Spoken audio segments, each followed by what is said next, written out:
اللہ وبرکاتہ۔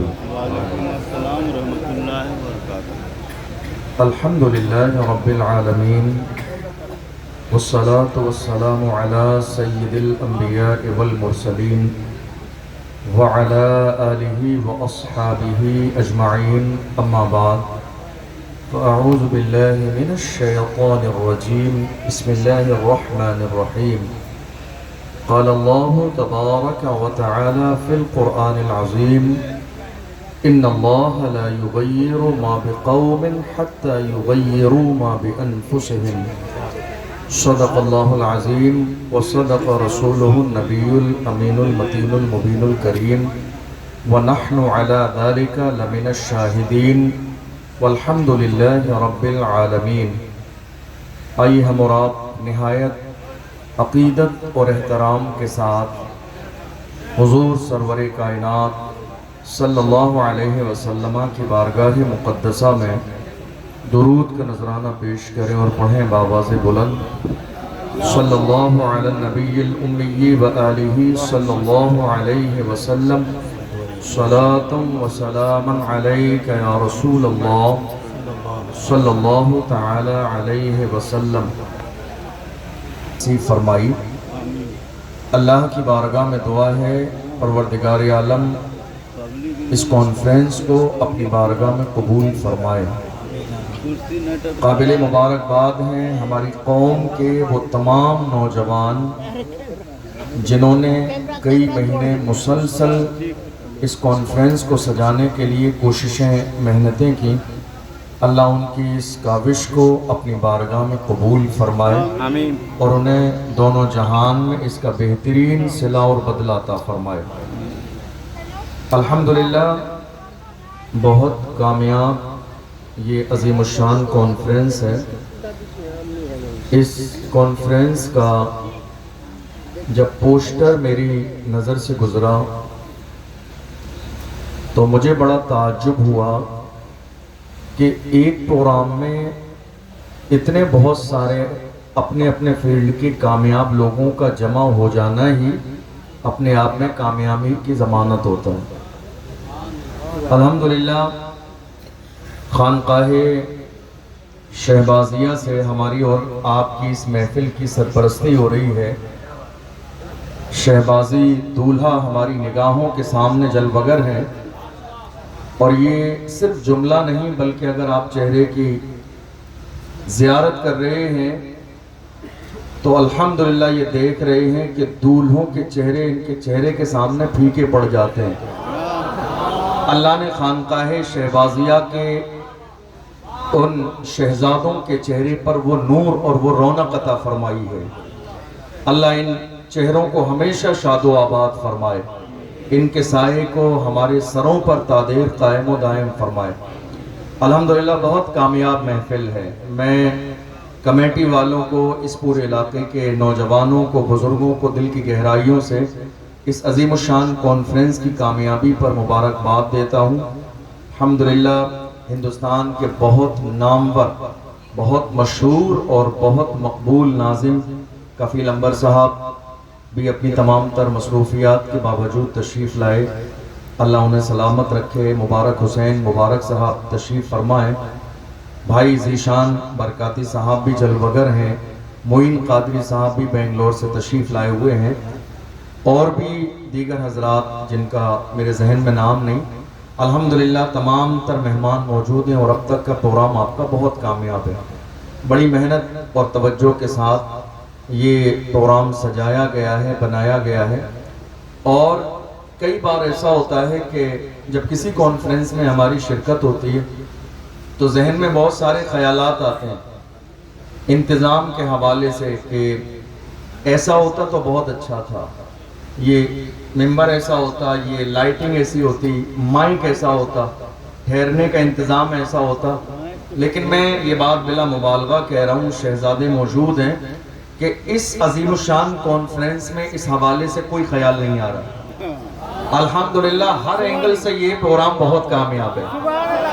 نہ انتظام میں کوئی کمی ہے، نہ ممبر میں کوئی کمی ہے، نہ لائٹ میں کوئی کمی ہے، نہ اس ساؤنڈ میں کوئی کمی ہے، نہ مہمانوں کے آنے جانے میں، کھانے پینے میں، ریسیو کرنے میں کوئی کمی ہے۔ مجھے یقین ہے جو اس علاقے میں ایک بار آئے گا دوبارہ آنے کی تمنا ضرور کرے گا۔ اتنا بہترین انتظام آپ کے اس علاقے کے نوجوانوں نے کیا ہے۔ میں ذاتی طور پر پرسنلی تو ان کو نہیں جانتا ہوں، لیکن دل کی گہرائیوں سے مبارکباد دیتا ہوں کہ آپ نے بہت اچھا کام کیا، بہت اچھا انتظام کیا، بہت کامیاب پروگرام ہے۔ یاد رکھیے گا جب کوئی مشن ہم اور آپ لے کے چلتے ہیں تو بہت ساری مشکلات آتی ہیں، پریشانیاں آتی ہیں، بہت ساری مخالفتیں ہوتی ہیں، لیکن جو اہل بیت کے غلام ہیں وہ اپنے انداز میں کہتے ہیں ہزاروں کوششیں کر لیں زمانے نے گرانے کی، مجھے گرنے نہیں دیتا کرم زہرا کے بچوں کا۔ بہت ساری کوششیں محنتیں کرنا پڑتی ہیں، لوگ مخالفت کرتے ہیں، سوچتے ہیں یہ کام کرنے والے ذلیل و رسوا ہو جائیں۔ میں ایسے لوگوں سے ہمیشہ کہتا ہوں پورے ملک میں نادان کو اس بات کا بالکل نہیں پتا، وَتُعِزُّ مَن تَشَاءُ وَتُذِلُّ مَن تَشَاءُ۔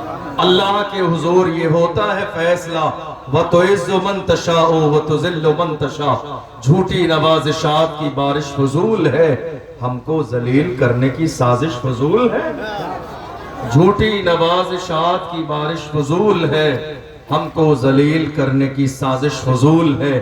ہمارا قدم قدم پہ مددگار ہے خدا، وَتُعِزُّ مَن تَشَاءُ وَتُذِلُّ مَن تَشَاءُ۔ تو جب کام کیا جاتا ہے تو بہت ساری رکاوٹیں پریشانیاں آتی ہیں۔ میں یہ آپ کے علاقے کے لیے بات نہیں کر رہا ہوں، مجھے نہیں معلوم یہاں کے حالات کس طرح کے ہیں، لیکن عام طور پر ہماری اور آپ کی زندگی میں جب بھی ہم کوئی مشن چلاتے ہیں بہت ساری دشواریاں کام آتی ہیں، لیکن اگر کام کرنے والوں کی نیت میں خلوص ہوتا ہے تو اللہ انہیں کامیابی ضرور دیتا ہے۔ ذیشان برکاتی صاحب کے ذریعے میں آپ سب کے سامنے ان کو دل کی گہرائیوں سے شکریہ کہتا ہوں۔ پہلی بار بھاگلپور کی تاریخی عظمتوں والی سرزمین پر خانقاہ شہبازیہ میں ذیشان برکاتی صاحب نے مجھے دعوت دی، اور جب دعوت دی تو مجھے لگ رہا تھا بہت لمبا دور کا پروگرام ہے اور گرمی کا موسم ہے، میں نے غلطی کر دی لے کر، لیکن مجھے وہاں آنے کے بعد لگا کہ اگر نہیں آتا تو زندگی میں بہت بڑی غلطی ہو جاتی۔ خانقاہ شہبازیہ کا اتنا الحمدللہ فیضان ہے، آپ کے تو علاقے میں ہے، ہم لوگ دور رہ کر بھی جو ہے نا کبھی بھی حضرت شہباز محمد علیہ الرحمہ کو پریشانی میں پکارتے ہیں تو مدد وہیں پہنچ جاتی ہے۔ اللہ نے اتنی عظیم ذات حضرت شہباز محمد شمس العارفین سراج السالکین آپ کے اس علاقے میں عظیم ذات کو پیدا فرمایا۔ کوشش کریں کہ خانقاہ سے وابستہ رہیں، ان شہزادوں کی دعائیں لیتے رہیں، انشاءاللہ اہل بیت کا دامن ہمارے ہاتھوں میں رہے گا تو اللہ ہماری دنیا اور آخرت دونوں کامیاب فرمائے۔ آپ کی توجہ ہے بھائی، آپ لوگ کھڑے کیوں ہیں؟ ادھر جگہ ہے، آپ آئیے آگے بیٹھیے عزت کے ساتھ۔ یہ فرش آپ کے لیے بچھایا گیا ہے نا، کئی مہینے سے مسلسل یہ جو محنت ہو رہی ہے آپ کے لیے، اب اتنی سب تیاریوں کے باوجود آپ عزت کے ساتھ بیٹھنا نہ چاہیں، یہ بہت غیر مناسب بات ہے۔ بینگلور کی سرزمین سے معین بھائی دیکھیے کتنا لمبا سفر کر کے آئے آپ کے لیے، اور آپ گھومتے پھرتے رہیں، افراتفری کا ماحول بنا ہے، مجھے لگتا ہے یہ مناسب بات نہیں ہے، مہمان نوازی کے اصول کے خلاف ہے۔ آپ بیٹھیے آ کے، غوث اعظم کے شہزادے ہماری نگاہوں کے سامنے جلوگر ہیں، اب اور کون سا وقت آئے گا ہمارے لیے بیٹھنے کا؟ تھوڑی دیر اس عظیم الشان محفل میں آ کے بیٹھ لیں تاکہ انہیں بھی کچھ سیکھنے اور سمجھنے اور عمل کرنے کا موقع مل جائے۔ آپ کا ذہن حاضر؟ مجھے نہیں اندازہ ہے آپ کے سننے کا، آپ کی فکر کا، لیکن میں کبھی بھی تقریر اس لیے نہیں کرتا ہوں کہ لوگ واہ واہ کریں، میری تقریر کا کبھی یہ معیار نہیں رہا۔ میں منبر رسول پر ہمیشہ یہ مزاج رکھتا ہوں کہ یہ ایک امانت داری ہے جو اللہ رسول کی طرف سے مجھے سونپ دی گئی ہے، اگر آج اس کے پہنچانے میں نے کمی کی تو کل قیامت کے دن مجھے جواب دینا پڑے گا۔ مجھے نہیں معلوم آپ کیا سننے کے موڈ میں ہیں، لیکن میری یہ کوشش رہے گی کہ میں اس بات کو آپ کے ذہن تک پہنچاؤں کہ بحیثیت مسلمان موجودہ دور میں آپ کی ذمہ داری کیا ہے۔ آج پورے ملک میں آپ نظر دوڑائیے، حالات ہماری اور آپ کی نگاہوں کے سامنے ہیں۔ حالات کیا ہیں؟ ملک کے کونے کونے پہ آپ نظر دوڑا لیجئے، سوشل میڈیا کا دور ہے، موبائل فون آپ کے ہاتھ میں ہے، صبح سے لے کر شام تک پورے ملک میں جو کچھ ہوتا ہے وہ ہمارے اور آپ کے سامنے موجود ہوتا ہے اور ہمارے علم میں ہوتا ہے، ہماری نالج میں ہوتا ہے۔ ملک کے کونے کونے کی کوئی بھی ایک خبر ایسی نہیں ہے جو آج ہمارے علم میں نہ ہو۔ جو حالات ملک میں چل رہے ہیں، آپ ذرا غور کیجئے کہ ان حالات کو بہتر بنانے کے لیے کیا ہماری کوئی ذمہ داری نہیں ہے؟ اور حالات بہتر بنانے کے لیے ہم نے آج تک کیا ذمہ داری قبول کی؟ اگر آپ کا ذہن حاضر ہے تو دیکھ لیجئے ملک کے کونے کونے میں آج کی تاریخ میں موب لنچنگ ہو رہی ہے۔ آپ کی طرف سے ہے کوئی پلان اور تیاری؟ نہیں۔ ملک کے کونے کونے میں اذان پر پابندی کی بات ہو رہی ہے کوئی آپ کا منصوبہ اور تیاری؟ نہیں۔ ملک کے کونے کونے میں مسجدوں پر بلڈوزر چلائے جا رہے ہیں، ہے کوئی آپ کی پلاننگ اور تیاری؟ نہیں۔ ہمارے علماء جو ملک اور ملت کے لیے، ناموس رسالت کے لیے آواز اٹھا رہے ہیں، ان کی آوازوں کو بند کیا جا رہا ہے، انہیں جیل میں ڈالا جا رہا ہے۔ 8 مہینے سے زیادہ کا زمانہ مفتی سلمان ازہری صاحب جیل میں تھے، تقریباً 2.5 سال کا زمانہ گزر چکا ہے، مولانا قمر غنی عثمانی صاحب آج بھی جیل میں ہیں، شاید آپ کو نام بھی یاد نہ ہو۔ حالات آپ کی نگاہوں کے سامنے، میں حیران ہوں اس بات پر کہ قوم مسلم کو اب کس وقت کا انتظار ہے بدلنے کے لیے، حالات بہتر کرنے کے لیے، پلاننگ کے لیے، تیاری کے لیے، اپنے آپ کو بہتر بنانے کے لیے۔ حیرانی کی بات یہ ہے تنہا قوم مسلم آج کی تاریخ میں اس ملک میں ایسی اچھوت قوم نظر آتی ہے جن کی بات کرنے والا کوئی بھی نہیں ہے۔ سیاسی پارٹیاں ہیں، بظاہر ہمارے ووٹ حاصل کرنے کے لیے الیکشن کے زمانے میں ہر پارٹی زمین پہ دروازے پہ آ کر بیٹھ کر بھی کھانا کھا لیتی ہے، لیکن الیکشن گزر جانے کے بعد میں آپ دیکھ لیجئے کہ ہمارے ساتھ رویہ کیا ہے۔ کیا کبھی سوچیں گے آپ اس حوالے سے؟ ہماری زندگی کا سب سے بڑا مسئلہ تحفظ ناموس رسالت ہے، اور یہ مسئلہ اتنا عظیم مسئلہ ہے کہ ہر زمانے میں قوم مسلم کے جوانوں نے اعلان کر کے کہا کہ محمد سے وفا تو نے تو ہم تیرے ہیں، یہ جہاں چیز ہے کیا لوح و قلم تیرے ہیں، قوت عشق سے ہر پست کو بالا کر دے، دہر میں اسم محمد سے اجالا کر دے، محمد کی محبت دین حق کی شرط اول ہے، اسی میں ہو اگر خامی تو سب کچھ نامکمل ہے۔ ہماری زندگی کا سب سے بڑا مسئلہ تحفظ ناموس رسالت۔ آج دیکھ لیجئے آپ، تقریباً 3 سال کا زمانہ گزرا ہے، ملک کے کونے کونے میں ہمارے نبی کی شان میں گستاخی ہو رہی ہے۔ ہم کیا کر رہے ہیں معلوم ہے آپ؟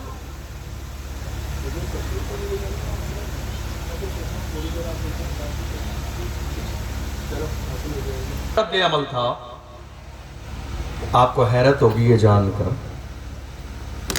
سلمان صاحب جب گرفتار ہوئے تھے بہت ساری جگہوں پر پروٹیسٹ والی صورت بنی، احتجاج کا ماحول بنا۔ بات ایک عالم کی نہیں تھی، بات حق کو دبانے کی تھی، بات ایک عالم کی نہیں تھی، بات حضور کی عزت کی تھی، بات صرف سلمان ازہری کی نہیں تھی، بات یہ تھی کہ موجودہ دور میں حسینیت کو دبانے کے لیے یزیدیت پوری آب و تاب کے ساتھ کھڑی ہوئی ہے، مگر ہر زمانے میں حضور کے غلام یہی نعرہ لگاتے ہیں، حسین تم کو زمانہ سلام کہتا ہے، علی کے لال کو کعبہ سلام کہتا ہے۔ بات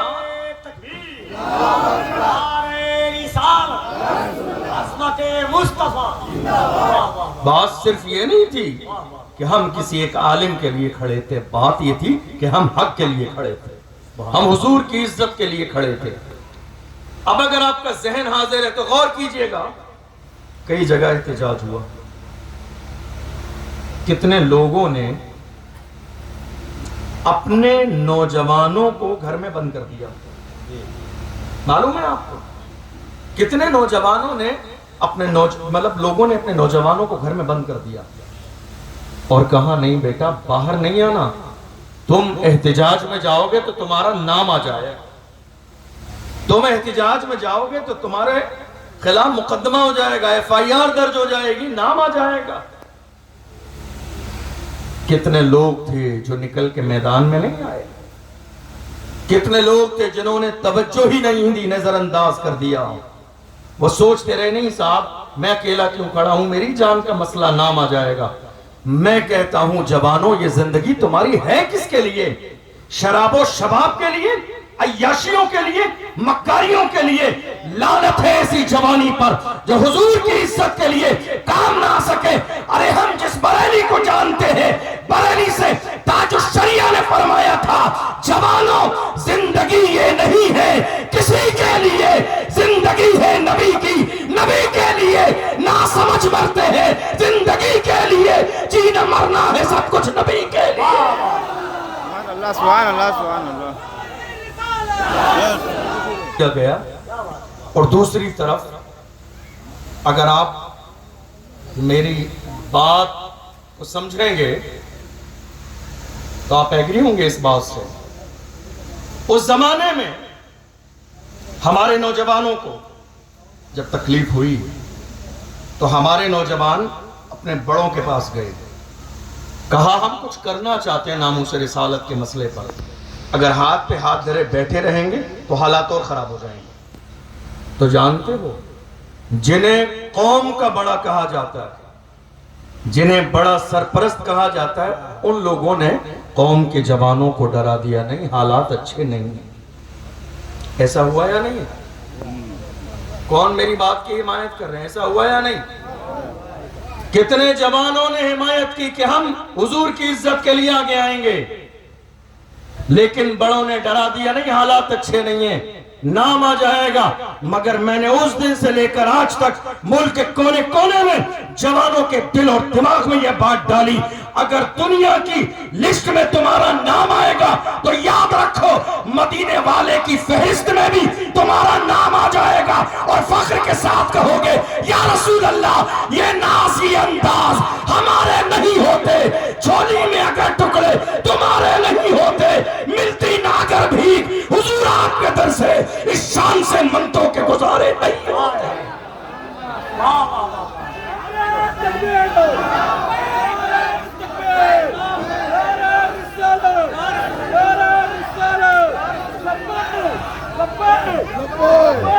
اس انداز سے نہیں، ذرا دونوں ہاتھوں کو اٹھائیے۔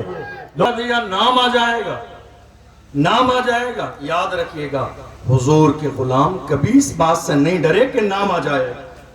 ذہن حاضر ہے آپ کا؟ توجہ ہے آپ کی؟ ذرا ہاتھ اٹھائیے کہ یا رسول اللہ۔ حضور کے غلام کبھی اس بات سے نہیں ڈرتے ہیں کہ نام آ جائے گا۔ بڑی حیرت کی بات ہے، ہمارے درمیان آج نیتاؤں کی کمی نہیں ہے، ہر گھر میں ایک نیتا ہے، ہر گھر میں ایک نیتا ہے، اور ان نیتاؤں نے مل کر قوم کی غیرت کا جنازہ نکال دیا۔ جس قوم کے ہر گھر میں نیتا ہو اس قوم کا مقدر یہ ہے کہ اسے ٹھوکر ماری جائے۔ جس قوم کے ہر گھر میں نیتا ہو اس قوم کا حال یہی ہوتا ہے، جس قوم کے ہر گھر میں انسان اپنے آپ کو بڑا سمجھنے لگے اس قوم کے ساتھ موب لنچنگ کی جاتی ہے۔ جس قوم کے ہر گھر میں لوگ اپنے آپ کو بڑا سمجھنے لگے وہاں کوئی بڑا نہیں ہو پاتا ہے۔ یاد رکھیے گا، میں تو بڑی کھل کے کہتا ہوں، کسی کو بری لگتی ہے تو لگتی رہے، کوئی وائٹ کرتا پجامہ پہننے سے نیتا نہیں ہوتا ہے. تم نے دیکھا ہی نہیں آج ہمارے نیتاؤں کا معیار کتنا ڈاؤن ہو گیا ہے. تم نے جب حضور کی عزت کی بات آئی تو موبائل بند کر لیا, گھر سے باہر نہ نکلے, دیش چھوڑ کے کسی دوسرے شہر میں چلے گئے, دوسرے ملک میں چلے گئے. عید کے موقع پر تم نے فلیکس لگوایا چوراہے پر, سب سے بڑا تمہارا فوٹو لگا دیا, عید مبارک, ہولی مبارک. میں کہتا ہوں ظالم, تیرے مبارکباد دینے سے عید مبارک نہیں ہے, آج فلیکس لگا کے چہرہ چمکاتا ہے. ظالم, جب حضور کی عزت کی بات آئی تھی تب کہا تھا, ناموس رسالت کی بات آئی تھی تب کہا تھا, اذان کی بات آئی تھی تب کہا تھا, مسجد کی بات آئی تھی تب کہا تھا, موب لنچنگ کی بات تھی تب کہا تھا, غیرت کی بات تھی تب کہا تھا, آصفہ کی بات تھی تب کہا تھا, وقت بل کی بات تھی تب کہا تھا, شیعہ اور ناصری کی بات تھی تب کہا تھا. سبحان اللہ. قوم کا نیتا کرتا پجامہ پہننے سے کوئی نہیں بنتا ہے. یاد رکھیے گا, تمہیں قوم کا لیڈر دیکھنا ہے, اللہ جس سے کام لینا چاہے. تمہیں دیکھنا ہے, ارے تمہارے پیر سلامت ہیں تو بھی اتنا ڈر اور خوف ہے. پیر سلامت ہیں, مجھے تو ویل چیئر پہ بیٹھنے والا بھی یاد ہے. تمہارے پیر سلامت ہیں, پیر سلامت ہیں, پھر بھی اتنا ڈر اور خوف ہے.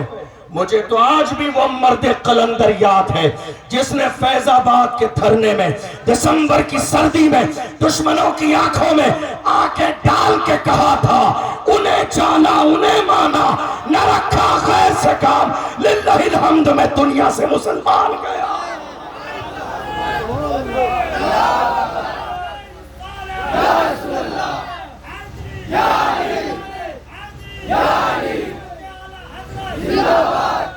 جان و دل ہوش و خیرت سب تو مدینے پہنچے, تم نہیں چلتے رضا, سارا تو سامان گیا. ہم کیا سوچ رہے ہیں, ہم ذرا سا وائٹ کرتا پجامہ پہن لیں, لوگ ہمیں قوم کا نیتا سمجھیں. یاد رکھیے گا, قوم کا لیڈر وہی ہوتا ہے جو قوم کے لیے قربانی دیتا ہے. قوم کے دلوں میں اسی کی جگہ ہوتی ہے جو قوم کے لیے تن من دھن کی قربانی دیتا ہے. تمہیں اندازہ بھی نہیں ہے وہ دنیا میں رہے یا نہ رہے قوم کے لیے مرتا ہے اور حق و صداقت کے لیے شہادت کا جام پیتا ہے, تو اللہ اس کی محبت لوگوں کے دلوں میں ڈال دیتا ہے. تم نے دیکھا نہیں, بات جو ہے قریب ملک میں اپنا نہیں, کوئی بہت بڑا نیتا نہیں, M P M L A نہیں, بلکہ ایک عالم کا جنازہ تھا, تاریخ کا اتنا بڑا جنازہ, اور حال یہ تھا جدھر سے وہ جنازہ نکلتا تھا عاشقوں کا ہجوم پکار کے کہتا تھا, عاشق کا جنازہ ہے ذرا دھوم سے نکلے, محبوب کی گلیوں سے ذرا گھوم کے نکلے. قبر میں اتارنے والے کہتے تھے زمین میلی نہیں ہوتی, زمن میلا نہیں ہوتا, محمد کے غلاموں کا کفن میلا نہیں ہوتا. تو امام احمد رضا کے غلام پیچھے نہیں ہٹے, احمد رضا کے غلاموں نے پکار کے کہا حشر میں ہوگا ہمارا داخلہ اس شان سے, یا رسول اللہ کا نعرہ لگاتے جائیں گے.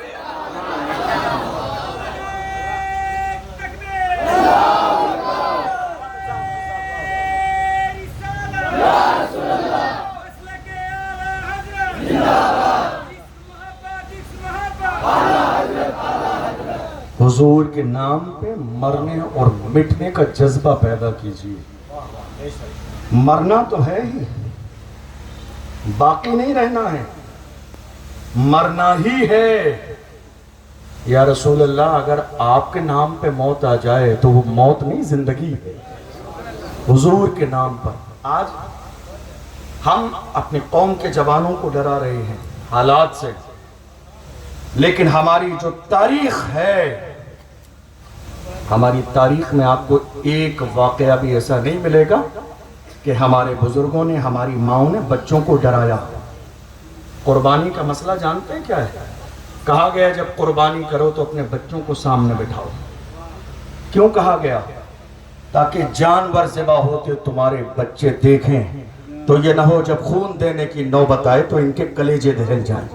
بلکہ ان کی فطرت کے اندر قربانی دینے کا مزاج ہر زمانے میں رہا ہے. ہماری تو شروعات بدر سے قربانی کے ساتھ ہوئی ہے. ہم نے کربلا میں بھی قربانی دی ہے اور آج تک الحمدللہ مسلمان قربانی دے رہے ہیں. آج مسجد اقصی پر یہودیوں کی بری نظر ہے. کاش کے موجودہ دور میں کوئی صلاح الدین ایوبی ہوتا تو ان گستاخوں کی اتنی ہمت اور جرأت رہتی کہ مسجد اقصی کو بری نظر سے دیکھ لیتے. جس زمانے میں صلاح الدین ایوبی تھے, مسجد اقصی کے در و دیوار کے سامنے کھڑے ہو کے کہا تھا, مایوس نہ ہو اے چمن ملت بیضا, زندہ ہے تو سینچیں گے تجھے خون جگر سے. آج ہمارے یہاں کوئی صلاح الدین ایوبی کیوں نہیں ہے؟ جانتے ہیں صلاح الدین ایوبی کا ایک جملہ ہے. انہوں نے فرمایا, اگر مسلمان کے دشمن نہ ہوتے. کیا کہا میں نے؟ سب بولیے. اگر مسلمان کے دشمن نہ ہوتے تو ہم پوری دنیا کو فتح کر لیتے. اس کا مطلب جانتے ہو آپ؟ آج مسلمان ہی مسلمان کا دشمن ہے. ٹانگ کھینچنے والے کون ہیں؟ آپ کے اپنے. برائی کرنے والے کون ہیں؟ آپ کے اپنے. ماحول خراب کرنے والے کون ہیں؟ آپ کے اپنے. سازش کرنے والے کون ہیں؟ آپ کے اپنے. یہ دین ہر زمانے میں رہا ہے. دین کسی ایک ذات پر ڈیپینڈ نہیں ہے. صلاح الدین ایوبی کی شہادت ہوئی, جنازہ نکلا, انتقال ہوا تو ایسا نہیں تھا دین رک گیا. خادم صاحب کا جنازہ نکلا تو ایسا نہیں تھا تحریک رک گئی. ملک ہندوستان کی سرزمین پر بڑے بڑے جنازے علامہ ارشد القادری سے لے کے مجاہد ملت تک اس دنیا سے وصال فرمایا, رخصت ہوئے. لیکن ایسا نہیں ہے کہ دین کا کام رک گیا. دین کا تسلسل ایسا ہے, کوئی رہے نہ رہے مگر دین کا کام ہر زمانے میں خوبصورت انداز میں ہوتا آیا ہے. آج بھی ہو رہا ہے اور انشاءاللہ صبح قیامت تک ہوگا. آج ہماری ذمہ داری کیا ہے؟ ان سارے حالات میں, جو کہ مہمان بہت زیادہ ہیں اور مختصر وقت بھی ہے, ان حالات میں جب کہ بات اذان کی ہو, نماز کی ہو, موب لنچنگ کی ہو, وقف بل کی ہو, سی اے اور این آر سی کی ہو, آپ کو معلوم ہے یہ سارے حالات ملک میں کیوں پیدا ہوئے, اس کی وجہ کیا ہے اور علاج کیا ہے؟ جہاں تک میں نے غور کیا صرف دو وجہ ہیں. پہلگام میں اٹیک ہوا پچھلے مہینے, پوچھ کر مارا گیا ہندو ہے یا مسلمان. اس جملے پر پورے ملک کے مسلمانوں کو ٹارگیٹ کیا گیا. لیکن ہم تو یہی سمجھانا چاہتے ہیں نا کہ وہ مارنے والے دراصل دہشت گرد ہیں. وہ یہی تو چاہتے ہیں کہ ملک میں ہندو اور مسلمان ہو جائے. ان کے پوچھنے کا مطلب یہ تھا جس کو آپ نے پورا مسلمانوں کے اوپر لا کے رکھ دیا. کاش کہ اگر آپ نے تعصب کی اینک ہٹا کے دیکھا ہوتا تو مرنے والا سید عادل حسین بھی ہے, جو باضابطہ ان ظالموں کو روکنے کی کوشش کرتا رہا. وہ چاہتا تو اپنی جان بچا کے بھاگ جاتا, لیکن نہیں, ان مہمانوں کو بچانے کے لیے شہادت کا جام نوش کیا. مرنے والا امتیاز حسین بھی ہے, مرنے والے اور لوگ بھی ہیں, بچانے والا ساجد بھٹ بھی ہے. مگر حیرانی کی بات یہ ہے کہ آپ کو نظر نہیں آئے گا جو کہ آپ نے تعصب کی اینک لگا کے رکھی ہے, ورنہ آپ کو یہ بات سمجھ میں آ جاتی. آپ کو معلوم ہے, جا کے انٹرنیٹ پر ساجد بھٹ کا بیان سن لیجئے. اسے پوچھا گیا میڈیا نے, ساجد تم کہاں تھے جب یہ پہلگام میں حادثہ ہوا؟ اس نے کہا ہم اپنے گھر پہ بیٹھے ہوئے تھے. تمہیں خبر کیسے ملی؟ کہا ہم نے سوشل میڈیا کے ذریعے دیکھا کہ وہاں ایسا ہو گیا ہے. کہا تو تم گئے کیوں؟ جہاں گولیاں چل رہی ہوں وہاں کوئی جانا نہیں چاہتا ہے, لوگ اپنی جان بچانا چاہتے ہیں, مگر تم نے دیکھا گولیاں چل رہی ہیں پھر بھی چلے گئے, جان کی پرواہ نہیں تھی. تو ساجد بھٹ نے کہا مسلمان ایسے ہی ہوتے ہیں, وہ اپنی جان کی پرواہ نہیں کرتے ہیں, اپنی جان سے زیادہ غیروں کی جان کی پرواہ کرتے ہیں. اس لیے کہ میرا مذہب اسلام کسی بچانے آیا ہے۔ آپ کو نظر نہیں آئے گا پورے ملک میں ماحول خراب کیا گیا اسلام اور مسلمانوں کے خلاف۔ بات یہاں تک پہنچ گئی، ایک شخص نے میڈیا پر یہاں تک بیان دیا مسلمانوں کے خلاف، کہا یہ ملک میں مسلمان کچڑا ہیں، گندگی ہیں، جب تک یہ صاف نہیں ہوں گے ملک صاف نہیں ہوگا۔ ہم صاف نہیں ہوں گے ملک صاف نہیں ہوگا۔ ارے یاد رکھیے گا، تمہیں اندازہ نہیں ہمارے وجود کی حیثیت کیا ہے، آپ کو اندازہ نہیں ہے قوم مسلم کے وجود کی حیثیت کیا ہے۔ مبالغہ نہیں ہے اگر میں یہ کہہ دوں ہمارے وجود کی حیثیت یہ ہے، ہم ہیں تو دنیا ہے، ہم نہیں ہوں گے تو اسی دن قیامت آ جائے۔ ہم ہیں تو دنیا ہے، کلمہ پڑھنے والے ہیں تو دنیا ہے، ہم نہیں ہوں گے تو یہ دنیا نہیں ہوگی۔ آپ ہم سے کہہ رہے ہیں رئیس ملک کی بات، کیا سمجھایا آپ نے؟ کرایہ دار ہیں؟ نہیں، ڈاکٹر راحت اندوری نے کہا سبھی کا خون ہے شامل یہاں کی مٹی میں، کسی کے باپ کا ہندوستان تھوڑی ہے، جو آج صاحب مسند ہے کل نہیں ہوں گے، کرایہ دار ہے ذاتی مکان تھوڑی ہے۔ کیا سوچ رہے ہیں ہندوستان کی سرزمین پر مسلمان کرایہ دار نہیں ہے؟ ہماری حالت یہ ہے، ہند کو ناز ہے جس پر وہ نشانی ہم ہے، تاج اور لال قلعے کے یہاں بانی ہم ہیں۔ نہ گھبراؤ مسلمانوں، خدا کی شان باقی ہے، ابھی اسلام زندہ ہے، ابھی قرآن باقی ہے۔ یہ دشمن کیا سمجھتے ہیں جو اپنے دل میں ہنستے ہیں، ابھی تو کربلا کا آخری میدان باقی ہے۔ سبحان اللہ سبحان اللہ۔ ہوا یہ کہ مسلمانوں نے آزادی کے بعد سے لے کر آج تک ان 70-75 سالوں میں نعرہ کیا لگایا، ذرا غور کیجئے۔ وہ نعرہ یہ تھا ہم اس ملک کے ذمہ دار بھی ہیں وفادار بھی ہیں۔ اچھا نعرہ، لیکن چوک ہوئی آپ سے، ایک سینٹنس رہ گیا اس میں، چوک ہوئی آپ سے، ایک چیز رہ گئی ہے۔ آج نعرہ لگائیے ہم اس ملک میں ذمہ دار بھی ہیں، وفادار بھی ہیں اور برابر کے حصے دار بھی ہیں۔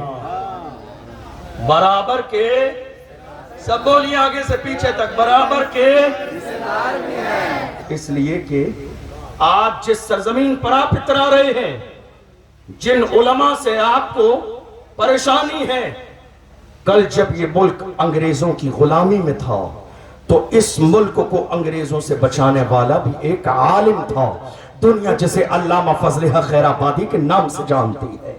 یہ ملک جب انگریزوں کی غلامی کی زنجیروں میں جکڑا ہوا تھا، تب ہمارے ایک عالم علامہ فضل حق خیر آبادی نے انگریزوں کے خلاف جہاد کا فتویٰ دیا۔ انگریزوں نے گرفتار کیا، جزیرہ انڈمان نے کو باہر لے گئے، کالے پانی کی سزا دی۔ انگریز نے آ کے کہا تھا مولانا اب بھی وقت ہے، فتویٰ واپس لے لو، تمہیں منصب ملے گا سرکاری۔ علامہ فضل حق خیر آبادی نے اس انگریز آفیسر کے چہرے پر تھوک دیا تھا اور کہا تھا ظالم، ہم مصطفیٰ کے غلام ہیں، ہمارے قلم سے جو فتویٰ نکل جاتا ہے حکومتیں بدل جاتی ہیں، فتوے نہیں بدلتے، حکومتیں بدل جاتی ہیں، فتوے نہیں بدلتے ہیں۔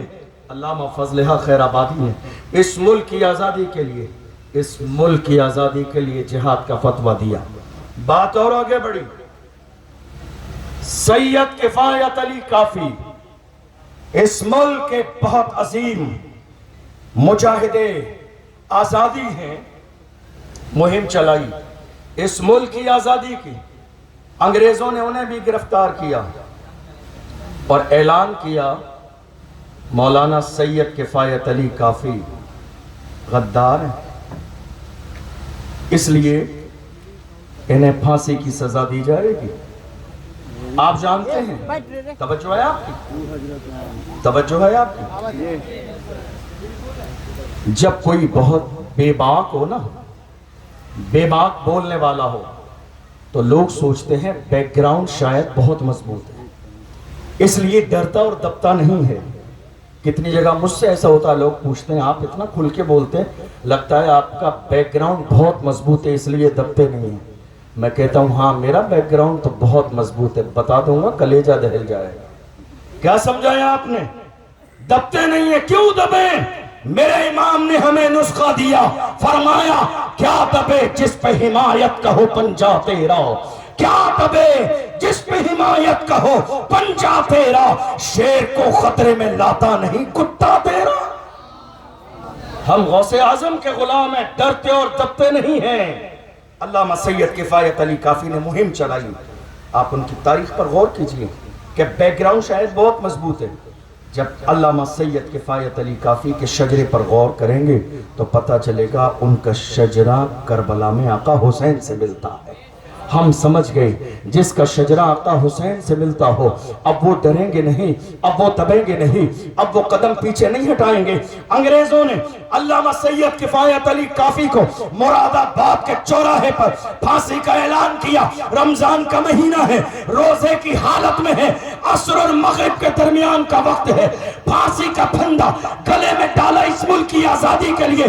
پھر کہا مولانا کوئی آخری خواہش ہو تو بیان کرو. ایسے عالم میں پکار کے مسکرا کے علامہ سید کفایت علی کافی نے کہا تھا میری آخری خواہش جاننا چاہتے ہو تو سنو، کوئی گل باقی رہے گا، نہ چمن رہ جائے گا، پر رسول اللہ کا دین حسن رہ جائے گا. اطلس و کم خواب کی پوشاک پر نازا نہ ہو، اس طرح بے جان پر خاکی کفن رہ جائے گا. ہم سفیر و باغ میں ہے، کوئی دم کا چہچہا، بلبلیں اڑ جائیں گی، سونا چمن رہ جائے گا. سبحان اللہ سبحان اللہ.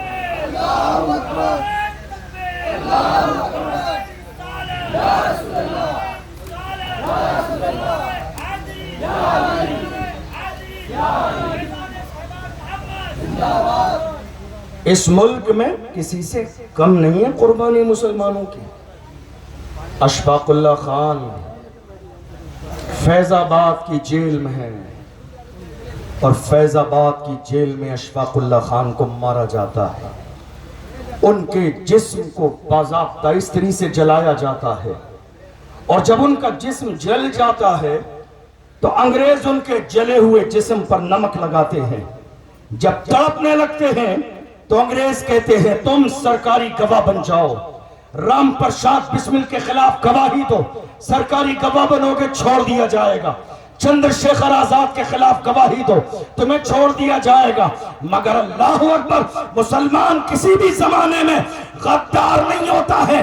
ارے لعنت موجودہ دور میں میری قوم میں چھپے ہوئے ان دلالوں پر جو قوم کی دلالی کر رہے ہیں، جو قوم کی مخبری کر رہے ہیں، سوچ رہے ہیں جب مارا جائے گا تو میرے لیے ریڈ کلر کا کارپیٹ بچھایا جائے گا.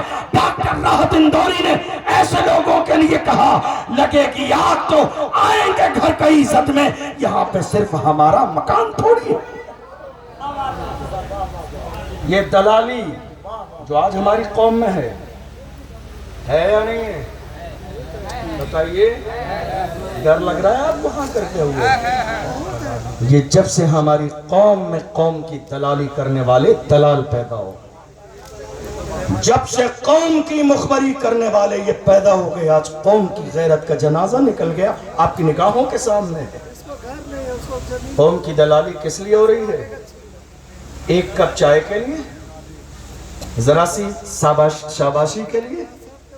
قوم کی دلالی کس لیے ہو رہی ہے؟ نہیں صاحب میں ذرا عزیز رہوں، میں ذرا مقرب رہوں.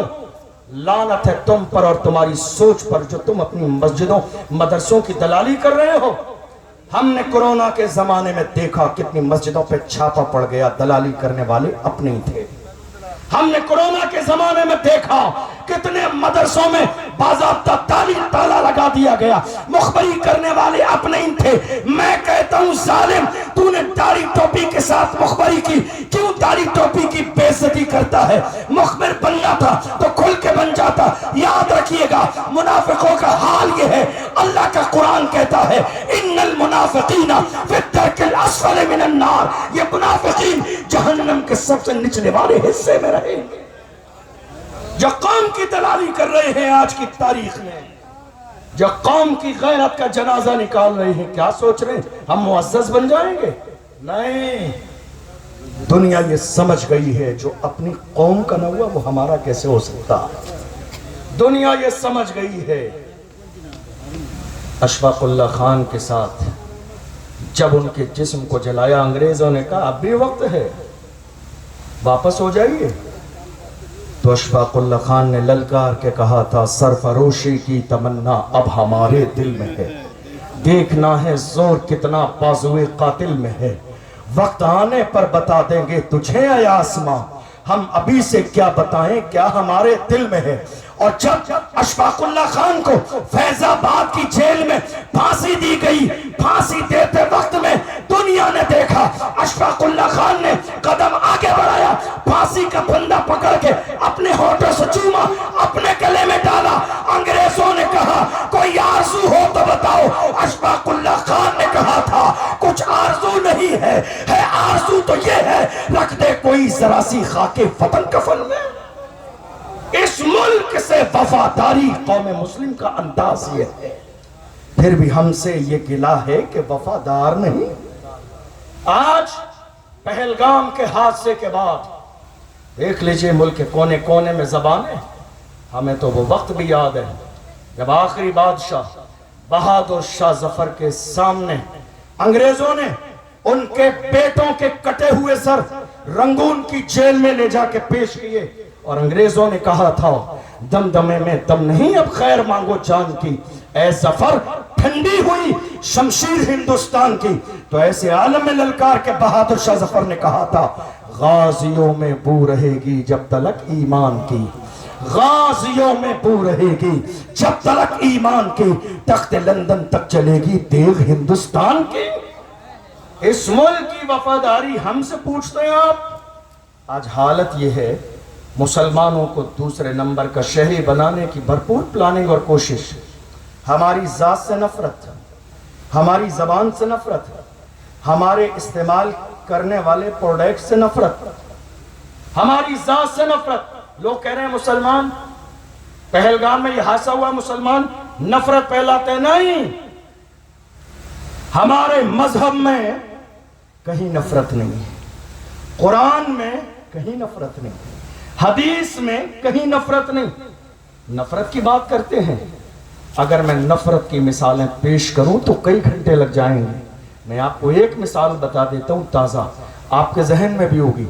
کیا ہوا تھا اس ملک میں جنوری سے لے کر فروری تک، جب کمبھ کا میلہ لگا، پہلے دن ہماری نو انٹری کا بورڈ لگا دیا گیا، سب کو آنے کی اجازت ہے مگر داڑھی ٹوپی والوں کو اجازت نہیں ہے۔ ہم نے نفرت پھیلائی؟ ہم نفرت نہیں پھیلاتے ہیں۔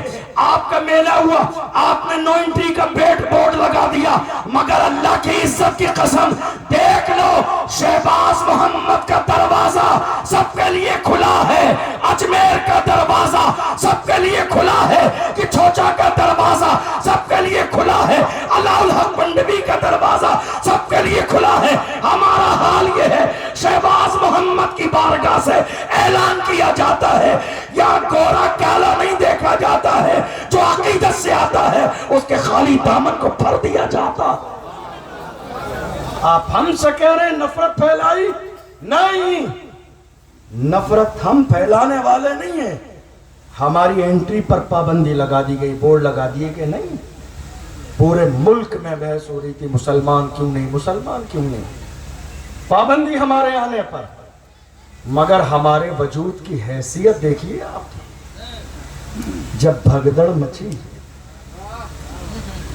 جب بھگدڑ مچی، جنہیں دھکے مار کے نکال دیا گیا تھا، جب بھگدڑ مچی، لوگ مرنے لگے، کھانے کا انتظام نہیں، پینے کا انتظام نہیں، واش روم کا انتظام نہیں، لوگ گرنے لگے، مرنے لگے، تو یہی کلمہ پڑھنے والے مسلمان تھے جنہیں دھکے مار کے باہر نکال دیا گیا تھا۔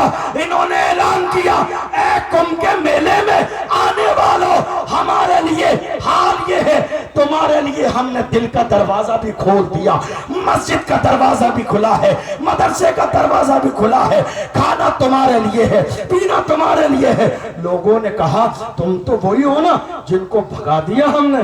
مسلمانوں نے مسکرا کے کہا وہ تمہارا کردار تھا، یہ محمد کے غلاموں کا کردار، وہ تمہارا کردار تھا، یہ محمد عربی کے غلاموں کا کردار ہے۔ پھر بھی ہم سے یہ گلہ ہے کہ وفادار نہیں۔ ہمارا کردار، ہماری زبان سے نفرت، ذات تو تھی ہی، زبان آ گئی، اردو پر بیان ہونے لگا۔ اور مزے والی بات یہ ہے کہ اردو پہ پابندی لگانے والے بھی بولتے اردو ہی ہیں۔ اردو پر پابندی لگانے کا جملہ بھی اردو میں بولا جا رہا ہے، لیکن شاید آپ کو یہ اندازہ نہیں کہ اردو نے اس ملک کی آزادی میں کتنا بڑا کردار ادا کیا ہے۔ آپ کو یہ اندازہ نہیں، مجھے معلوم ہے تاریخ میں وہ ایک سنہرے حرفوں سے لکھا ہوا نام دنیا جنہیں حسرت موہانی کے نام سے جانتی ہے، جب دیکھا کہیں ایسا نہ ہو ہمارے پاس لوگ کم ہیں، اسلحہ کم ہے، کہیں ایسا نہ ہو میرے ملک عزیز کے جوانوں کی ہمت ہے پست ہو جائے، تو حسرت موہانی نے جوانوں کے خون میں جوش پیدا کرنے کے لیے نعرہ دیا تھا، انقلاب زندہ باد۔ وہ نعرہ پوری دنیا میں آج تک جب قوموں کو جوش دلانا ہوتا ہے وہ نعرہ آج بھی لگاتا ہے، جب نعرہ لگتا ہے تو قومیں فتح یاب ہو جاتی ہیں۔ آپ پھر بھی ہم سے کہہ رہے ہیں مسلمان، ہماری ذات سے نفرت، ہماری زبان سے نفرت، اور تو اور